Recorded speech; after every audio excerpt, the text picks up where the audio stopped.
با گرفتن تعهدات اصلاح و بهبود و ارتقا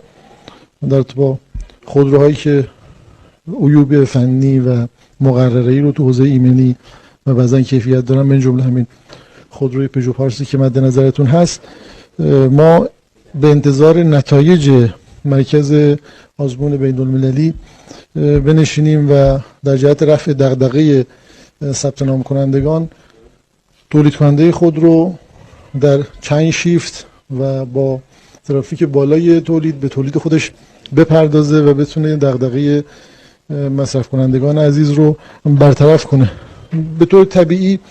نتایج آزمون بین‌المللی پس از اینکه اخذ بشه، خب برابر نتایج آزمون اقدام خواهد شد و شورای عالی استاندارد همیشه هم با در نظر گرفتن حقوق مصرف کننده و مردم و همچنین ایمنی و سلامت و ارتقای کیفیت تلاش کرده که بتونه که رفتار کیفی تولید رو ارتقا بده.